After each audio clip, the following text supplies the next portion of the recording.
नमस्कार, आमी जयंती। आमादेर रान्नाघरे आपनादेर सकलके स्वागत। आजके आरो एकटा नतून रेसिपि निये आपनादेर सामने हाजिर हये गेछि। आशा करब रेसिपिटी आपनादेर भालो लागबे। और आजके हलो पयला बैशाख अर्थात नवबर्ष।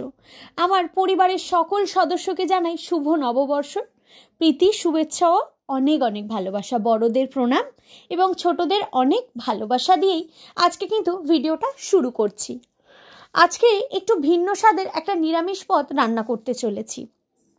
रेसिपिटिर नाम हलो चाल पटल अथवा पटलेर पोलाओ।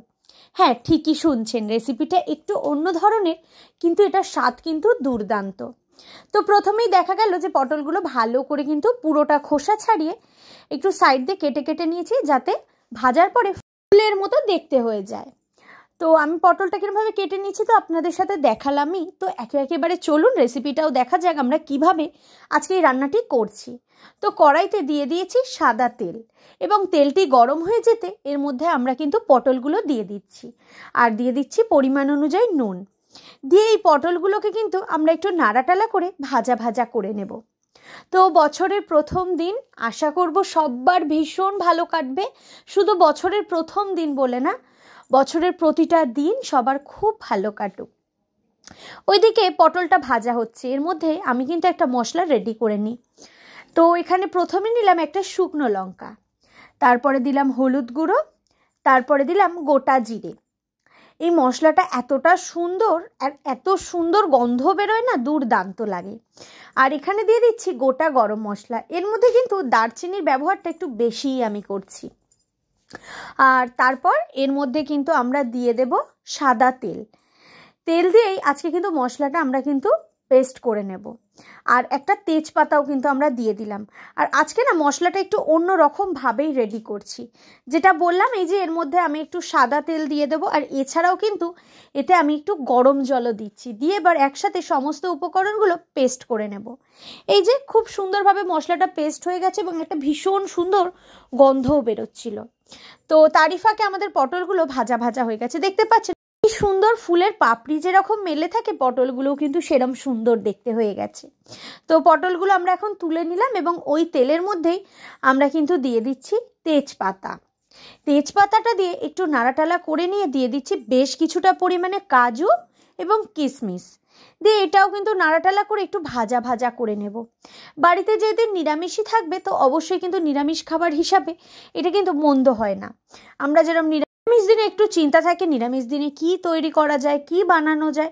যেহেতু নিরামিষ খাবার সবাই খুব একটা খেতে পছন্দ করে না, যেমন পার্সোনালি আমি নিজেও খুব একটা নিরামিষ খাবার পছন্দ করি না, কিন্তু এই যে কিছু কিছু জিনিস নিরামিষই এত ভালো লাগে যেটা দুর্দান্ত লাগে। তো একটু অন্য রকমেরই ভাবলাম একটু চেষ্টা করা যাক, তো সেই কারণে এটাই করা।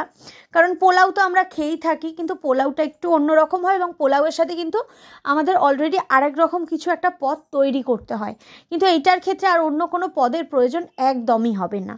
তো সেই জন্যই ভাবলাম যে এতটা ইজি একটা রেসিপি আপনাদের সাথে শেয়ার করি। তো এখানে কাজু আর কিশমিশটা একটু ভাজা ভাজা হয়ে এসছে। তো এর মধ্যে কিন্তু আমি দিয়ে দিয়েছি আদা বাটা। আদা বাটাটা একটু নাড়াটালা করে নিয়ে আর এর মধ্যে দিয়ে দিয়েছি ভালো করে ধুয়ে রাখা গোবিন্দভোগ চাল। এটা দিয়ে একটু ভালো করে আমরা নাড়াটালা করে নেব। তো কেমন লাগছে আমাদের এই রেসিপিটা অবশ্যই কিন্তু আপনারা আমাকে কমেন্টস করে জানাবেন। যদি ভালো লাগে অবশ্যই কিন্তু লাইক কমেন্ট শেয়ার করতে একদমই ভুলবেন না। নিজেদের বন্ধু বান্ধব এবং পরিবারের সকলের সাথে ভিডিওগুলি অবশ্যই শেয়ার করবেন। আর যারা যারা এখনও পর্যন্ত চ্যানেলটি সাবস্ক্রাইব করেননি তাদের কাছে রিকোয়েস্ট করব প্লিজ চ্যানেলটি সাবস্ক্রাইব করে নিয়ে পাশে থাকা বেল বাটনটি কিন্তু অবশ্যই প্রেস করে দেবেন।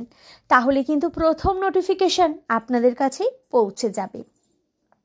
তো এরপরে আমরা ওই যে মশলাটা আমরা রেডি করে রেখেছিলাম না মিক্সিং জারে, মনে আছে তো কি কি মশলা দিয়েছিলাম? মনে না থাকলে আবারও বলে দিচ্ছি। দিয়েছিলাম শুকনো লঙ্কা, তার সাথে তেজপাতা, দিয়েছিলাম গোটা গরম মশলা যার মধ্যে কিন্তু দারচিনির পরিমাণটা একটু বেশি ছিল, আর ছিল গোটা জিরে এবং তার সাথে ছিল হলুদ গুঁড়ো। এইগুলো সাদা তেল দিয়ে আর একটু গরম জল দিয়ে কিন্তু পেস্টটা করে নিয়েছিলাম। তো সেই পেস্টটা দিয়ে দিলাম এবং দিয়ে এর মধ্যে কিন্তু ভেজে রাখা পটলগুলো দিয়ে একটু নাড়াটালা করে নিয়ে এর মধ্যে কিন্তু দিয়ে দিলাম একটু টক দই। টক দইটা দিয়েও একটু নাড়াটালা করে নিয়ে এর মধ্যে দিয়ে দিচ্ছি পরিমাণ অনুযায়ী জল। দিয়ে এবার ভালো করে সমস্ত উপকরণগুলো মিশিয়ে নেব। এরপর একে একে আমরা কিন্তু দিয়ে দিয়েছি পরিমাণ অনুযায়ী নুন এবং চিনি, দিয়ে একটুক্ষণ রেখে দিলাম। বেশ ভালো করে ফুটে এলো। এই যে দেখতে পাচ্ছেন এখনও একটু জল জল মতো রয়েছে, আর একটু ঝুরঝুরে হবে, কিন্তু একদমই যেরকম পোলাও আমরা দেখে থাকি একদমই পুরো ঝুড়ি ঝুড়ি, এই ব্যাপারটা কিন্তু এখানে হবে না। একটুকুনি কিন্তু এইরকম মানে যেরকম আমরা মুড়ি ঘন্ট বানাই না, ঠিক অনেকটা ঠিক সেরকমই হবে, যার জন্য কিন্তু এটার নাম আমি দিয়েছি চাল পটল বা পটলের পোলাও। তো এই যে দেখুন কত সুন্দরভাবে রেডি হয়ে গেছে। তো আমরা কিন্তু একটা পাত্রে সার্ভ করেছি।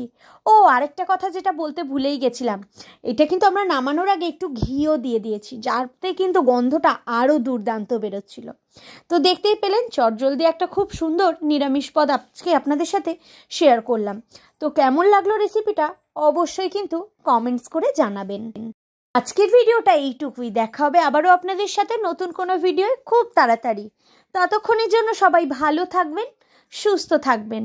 সকলকে অসংখ্য ধন্যবাদ সম্পূর্ণ ভিডিওটি দেখবার জন্য।